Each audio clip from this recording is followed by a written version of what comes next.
राजस्थान के सभी पेंशनधारियों को मेरा नमस्कार। MS news Hindi YouTube channel पर साथियों आपका एक बार फिर से स्वागत है। अभी तक आपने हमारे चैनल को सब्सक्राइब नहीं किया है तो MS news Hindi YouTube channel को सब्सक्राइब करना बिल्कुल भी ना भूलें। आज का टॉपिक बहुत ही खास रहने वाला है। वीडियो को शुरू से लेकर लास्ट तक जरूर देखें, वीडियो में बने रहें।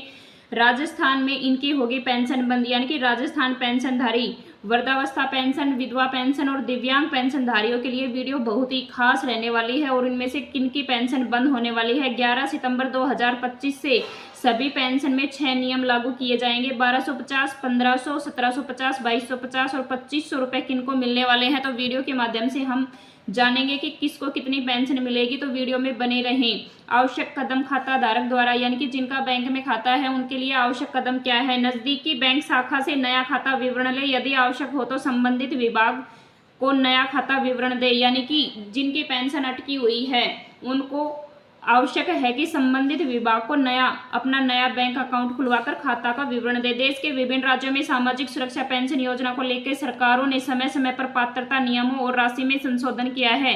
इन योजनाओं का उद्देश्य है बुजुर्गों द्वारा विधवा और दिव्यांगजनों, कमजोर वर्ग को आर्थिक सहारा देना है। हाल ही में केंद्र और राज्य स्तर पर किए गए बदलाव से अधिक पारदर्शिता और लाभार्थियों की पहचान में सख्ती लाई जा रही है, यानी कि अभी पेंशनधारियों को उच्च मार्गदर्शन के लिए सख्ती बढ़ाई जा रही है। पात्रता मानदंड सबसे अहम आय सीमा को रखा गया है। ग्रामीण क्षेत्रों में जिन परिवारों की मासिक आय 6,000 से कम है और शहरी क्षेत्रों में 10,000 से कम है, वही लाभार्थी पेंशन के पात्र होंगे। साथ ही जिन व्यक्तियों के पास में नाम आयकरदाता सूची में आता है या जिनके पास में 2 हेक्टेयर से अधिक कृषि भूमि है, उनको पेंशन का लाभ नहीं मिलेगा। और जिनके पास में 2 हेक्टेयर कृषि भूमि से कम है, जमीन या भूमि कम है, वो इस योजना के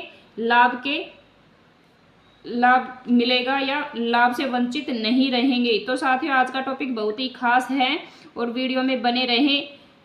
इसका स्ट्रिक्ट आंकड़ा ट्रेल कार्यालय में नहीं, क्योंकि यहाँ कोई एंटम नहीं होता है जिसका जानकारी दर्ज हो। फिर भी अनुमानित पर जिले में लाखों करोड़ों पेंशनर्स ऐसे हैं जो राज्य ने 80 वर्ष से आय के ऊपर वाले लोगों को पेंशन बढ़ावा के लिए बताया गया है। दिव्यांग एवं विकलांग पेंशन योजना सरकार से एक बड़ा तोहफा दिया जा रहा है।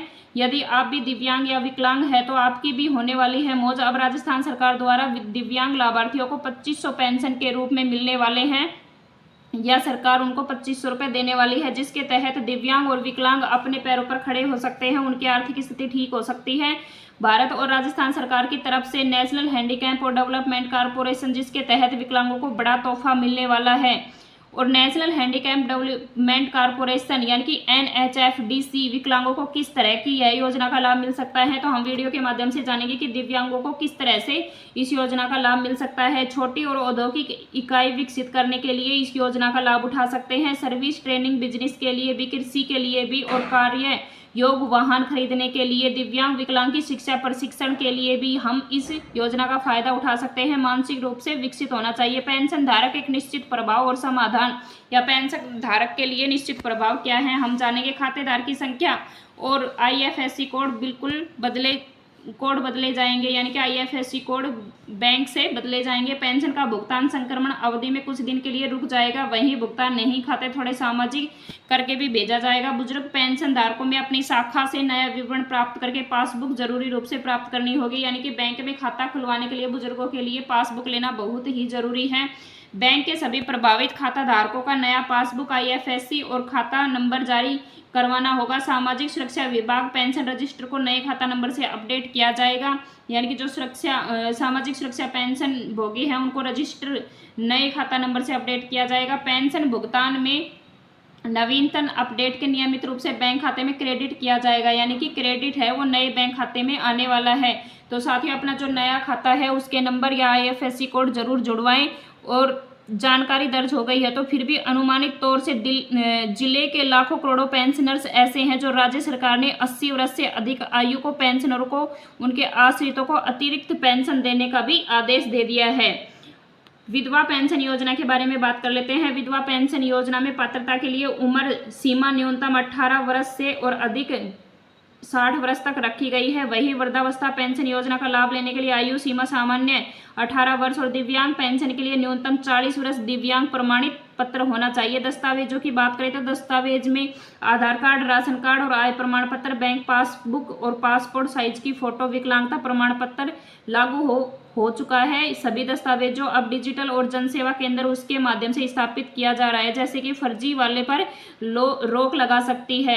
यानी कि सभी डॉक्यूमेंट्स होने पर फर्जीवाड़ा पेंशन से हम बच सकते हैं। सतर्कता को बढ़ाने के लिए राज्य सरकारी समय समय पर सोशल मीडिया ऑडिट, बैंक खाते की KYC अनिवार्य कर चुकी है। जिला भारतीयों की मृत्यु हो चुकी है, यहाँ जिनकी पात्रता समाप्त हो चुकी है उनके नाम से ही पेंशन सूची में से हटा दिए जाएंगे। यानी कि राजस्थान में जिन भी पेंशनधारियों की मृत्यु हो चुकी है उनके नाम अपने आप सूची से हट जाएंगे। तो आज का टॉपिक बहुत ही खास होने वाला था।